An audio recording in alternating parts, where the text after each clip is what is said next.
Hello friend, स्वागत है आप सभी का हमारे इस यूट्यूब चैनल मेजर टारगेट पर। तो फ्रेंड, आज हम लोग क्लास 10 के साइंस के काफ़ी महत्वपूर्ण, अति महत्वपूर्ण 10 लघु उत्तरीय प्रश्न बताएंगे।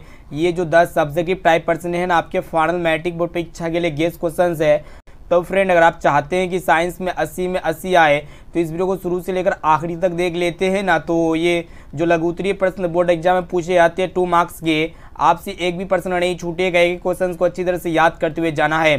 तो फ्रेंड, फटाफट से वीडियो को लाइक कर दीजिएगा। और दोस्तों, उम्मीद करते हैं कि ये सारा प्रश्न जो है ना आप लोगों को क्लास में ही याद होने वाला है, इसलिए वीडियो को शुरू से लेकर आखिरी तक जरूर देखिएगा। और दोस्तों, वीडियो को लाइक कर दीजिएगा। चैनल को सब्सक्राइब नहीं किया ना तो प्लीज़ दोस्तों चैनल को सब्सक्राइब कर देना है। और दोस्तों, जो भी विद्यार्थी अभी तक हमारे व्हाट्सएप ग्रुप में नहीं जुड़े हैं ना, तो ये मेरा व्हाट्सएप नंबर है 6206076569। इसमें आप लोग हाई कीजिए, आपको जो है ना व्हाट्सएप ग्रुप में अभी तुरंत ऐड कर दिया जाएगा। और इनके साथ साथ जो भी विद्यार्थी अभी तक आज का टेस्ट नहीं दिए हैं ना, तो जल्दी से वेबसाइट में जाइए और टेस्ट को दे दीजिएगा। तो चलिए फ्रेंड, शुरू करते हैं यहाँ पे आज के पहले नंबर प्रश्न से, जो कि काफ़ी महत्वपूर्ण है। तो देखिएगा आज का प्रथम प्रश्न, जो कि मोस्ट इंपोर्टेंट है कि प्रकाश संश्लेषण क्या है, इसका रासायनिक समीकरण लिखे। ये प्रश्न जो है ना 2 मार्क्स के पूछे जाते बोर्ड एग्जाम में। इसको आप लोगों को किस प्रकार लिखना पड़ेगा। तो फ्रेंड, प्रकाश संश्लेषण क्या होता है, इसके साथ साथ इसका रासायनिक समीकरण भी लिखने को कह रहा है। तो चलिए इसका आंसर जो है ना कुछ इस प्रकार लिखना उत्तर में कि सूर्य के प्रकाश, कार्बन डाइऑक्साइड, CO2 और जल यानी कि H2O की उपस्थिति में पौधे को भोजन बनाने की क्रिया प्रकाश संश्लेषण कहलाती है। ठीक है, प्रकाश संश्लेषण क्या होता है कि जो सूर्य के प्रकाश होता है, सनलाइट, कार्बन डाइऑक्साइड और जल की उपस्थिति में पौधे जो होता है ना भोजन बनाने की क्रिया को हम लोग क्या कहते हैं, प्रकाश संश्लेषण कहते हैं। जैसा कि आप लोगों को सबको पता है, जो सूर्य मतलब जो पेड़ पौधे होते हैं ना, ये सूर्य के प्रकाश हो गया और CO2 वायुमंडल से CO2 लेता और दोस्तों जमीन से जल लेता है। ठीक है, इस सब की उपस्थिति में पौधे अपना भोजन स्वयं तैयार करते हैं। इसी प्रोसेस को हम लोग प्रकाश संश्लेषण कहते हैं। ठीक है, और दोस्तों क्लोरोफिल युक्त कहने का अर्थ है जो हरे पौधे होते हैं ना, वो क्लोरोफिल युक्त होते हैं। पौधे अपना भोजन स्वयं निर्मित करते हैं, इसलिए पौधे को स्वपोषी कहते हैं। ठीक है, एग्जाम में पूछे जा सकते हैं जो पेड़ पौधे होते हैं ना, ये मतलब भोजन को कैसे मतलब प्राप्त करते हैं, तो स्वपोषी पोषण के द्वारा भोजन तैयार करते हैं। ठीक है, और इनके साथ साथ इसका केमिकल इक्वेशंस भी देना है, यानी कि रासायनिक समीकरण देना है। तो फ्रेंड, प्रकाश संश्लेषण का जो केमिकल इक्वेशन होगा, जो समीकरण होगा ना, 6CO2 + 6H2O tense to C6H12O6 + 6O2 होता है। ठीक है, ये आपका प्रकाश संश्लेषण का रासायनिक सूत्र होता है। ठीक है, यानी कि जो कार्बन डाइऑक्साइड गैस होते हैं, ये जल की उपस्थिति में रिएक्ट करते हैं और इनके साथ साथ ग्लूकोज C6H12O6 और इनके साथ साथ जो है ऑक्सीजन गैस को निष्कासित करते हैं। ठीक है, तो इसे आप लोग को याद रखना है। और दोस्तों, एग्जाम में प्रश्न पूछे जाते हैं जो ग्लूकोज होते हैं ना, इनका रासायनिक सूत्र क्या होता है, तो C6H12O6 होता है। साथ में इस भी आप लोग को याद रखना है। और दोस्तों, जल का रासायनिक सूत्र क्या होता है, H2O होता है, यानी कि हाइड्रोजन डाइऑक्साइड होता है।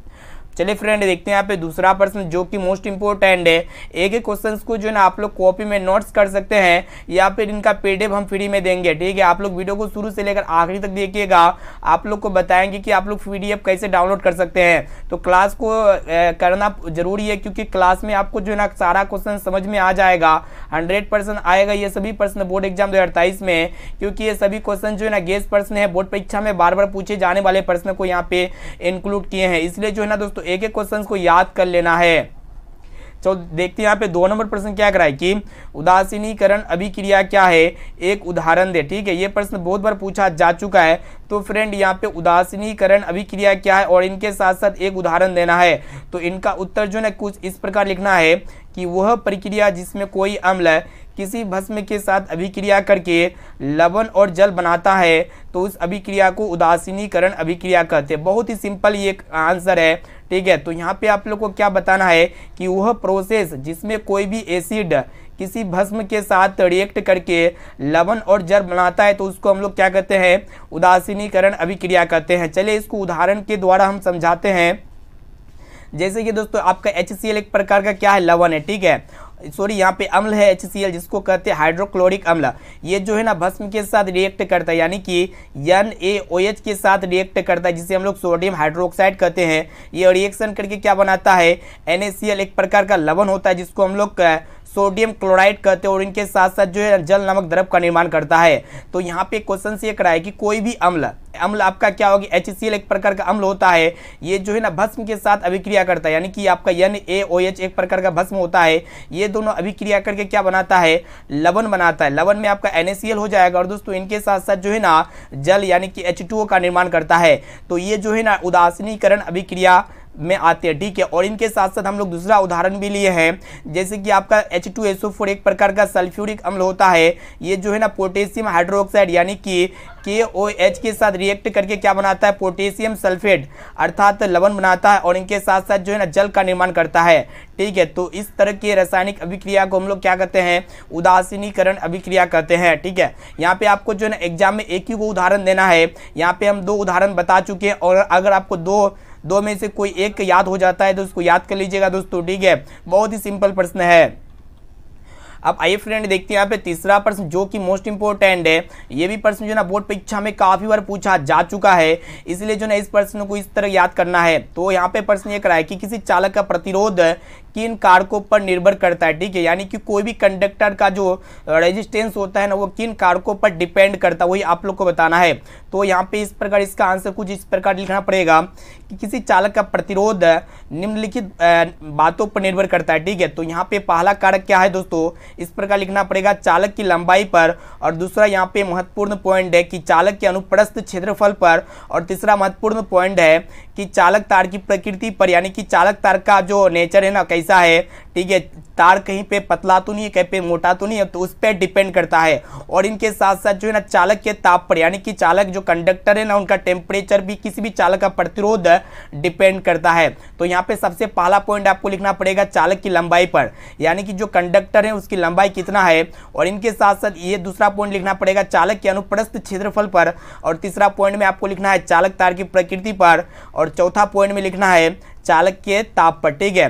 तो यहाँ पे इस तरह लिखिए, आपके बोर्ड परीक्षा में जो है ना दो नंबर 100% इस प्रश्न से मिलेगा, ठीक है। इसलिए एक एक क्वेश्चन को याद करते हुए जाना है।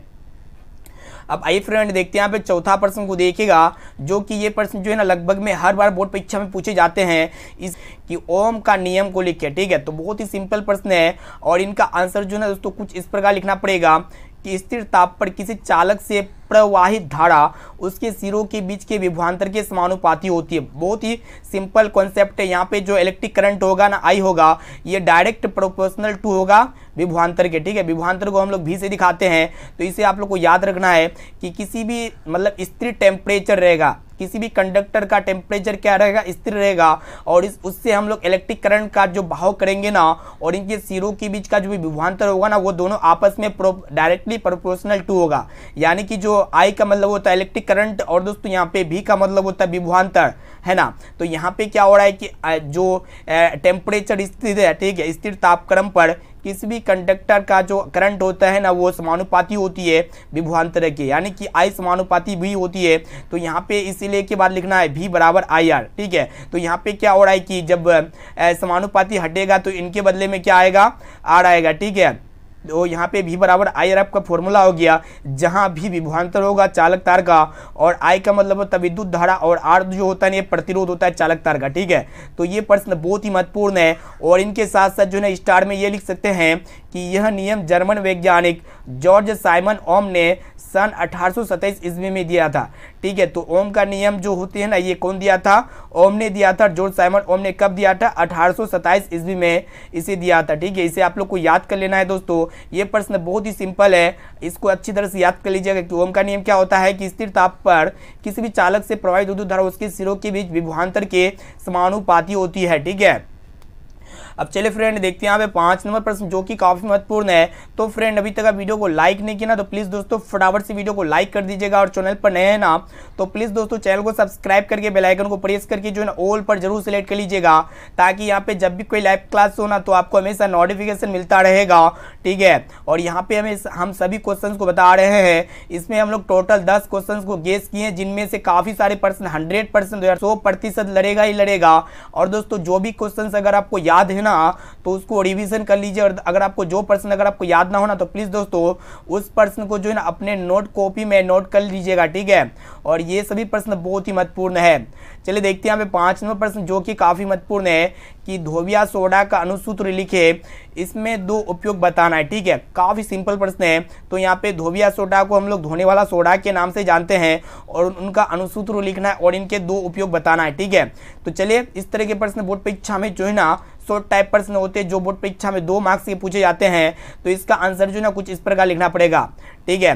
तो यहाँ पे धोबिया सोडा का जो अणुसूत्र होता है ना Na2CO3 10H2 होता है, ठीक है। देखिएगा दोस्तों धोबिया सोडा का अणुसूत्र क्या होता है Na2CO3 10H2 होता है, क्योंकि धोवन का सोडा में 10 अणुजल होता है, इसीलिए यहाँ पे 10H2 है ना।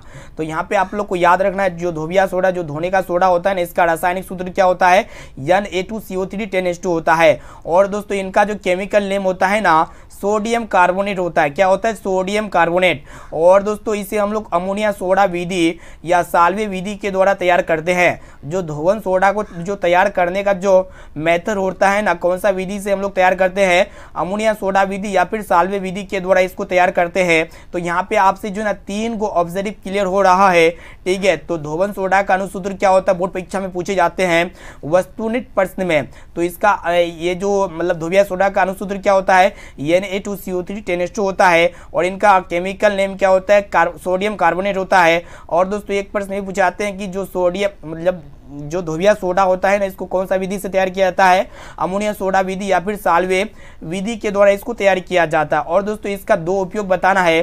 तो इसका उपयोग जो है ना कुछ इस प्रकार लिखना पड़ेगा, ठीक है। तो पहला उपयोग यह है कि कांच, कागज, साबुन आदि के उत्पादन में इसका उपयोग होता है, ठीक है। जो कांच यानी कि ग्लास होते हैं और कागज होते हैं और साबुन, ये सब जो प्रोडक्ट होते हैं ना इसमें इसका उपयोग किया जाता है ना। बड़ा फैक्ट्री में, बड़ा उद्योग में कांच, कागज, साबुन में जो है ना धोबिया सोडा का उपयोग किया जाता है उत्पादन में। और दोस्तों दूसरा पॉइंट में ये लिखना है जो जल की अस्थायी खारापन होता है यानी कि जो लवण होता है जल ना उसको दूर करने में इसका उपयोग किया जाता है, ठीक है। तो इस तरह लिखिए आपके बोर्ड परीक्षा में एक भी नंबर नहीं काट सकता है, ये मेरा गारंटी है। तो यहाँ पे जो है ना इनका अणुसूत्र लिख दिए हैं और इसका 2 उपयोग भी लिख दिए है, ठीक है। और इनके साथ साथ यहाँ पे जो एक्सटर्नल बात होता है ना उसको अतिरिक्त एडिशनल यहाँ पे कॉन्सेप्ट को भी बता चुके हैं, ठीक है। अब आइए फ्रेंड देखते हैं यहाँ पे 6 नंबर प्रश्न भी बहुत ही महत्वपूर्ण है। यहाँ पे आप लोग को बताना है कि जस्ता के 2 अयस्कों के नाम एवं सूत्र लिखे। बहुत ही सिंपल प्रश्न है। तो फ्रेंड है यहाँ पे जैडन, जस्ता का सिंबल क्या होता है? जैडन के 2 अयस्क लिखना है और इनके सूत्र भी लिखना है, ठीक है। तो फ्रेंड यहाँ पे जैडन यानी कि जस्ता का जो प्रमुख अयस्क होते हैं क्या क्या होते हैं? जिंक ब्लेंड होते हैं। और इनका रासायनिक सूत्र क्या होता है? ZNS होता है। और दोस्तों दूसरा यहाँ पे आपका अयस्क लिखना है कैलेमाइन, ठीक है। कैलेमाइन जो होते हैं जस्ता का अयस्क होते हैं, इनका जो रासायनिक सूत्र होते हैं ना ZnCO3 होते हैं। और इनके साथ साथ 3 नंबर में लिख सकते हैं जिंकाइड। जिंकाइड का रासायनिक सूत्र क्या होता है? ZnO होता है। यहाँ पे हम 3 अयस्कों के नाम बता चुके हैं। 3 में से आपके एग्जाम में मात्र 2 ही को लिखना है। आपको जो मतलब सिंपल याद करने में लगे उसको याद कर लीजिएगा दोस्तों, ठीक है। इसलिए जो है ना एक क्वेश्चंस को यहाँ पे जो भी क्वेश्चंस हम गेस करा रहे हैं लघु उत्तरीय प्रश्न जो है ना उस प्रश्न को नोट कर लीजिएगा दोस्तों। और इनका PDF जो है ना फ्री में हम देने वाले हैं। वीडियो को शुरू से लेकर आखिरी तक देखिएगा दोस्तों। आप लोग को बताएंगे कि आप लोग ऑनलाइन टेस्ट कैसे दे सकते हैं और इनके साथ साथ जो है ना PDF फ्री में कैसे डाउनलोड कर सकते हैं, ठीक है। अब चलिए फ्रेंड देखते हैं यहाँ पे अगला प्रश्न है।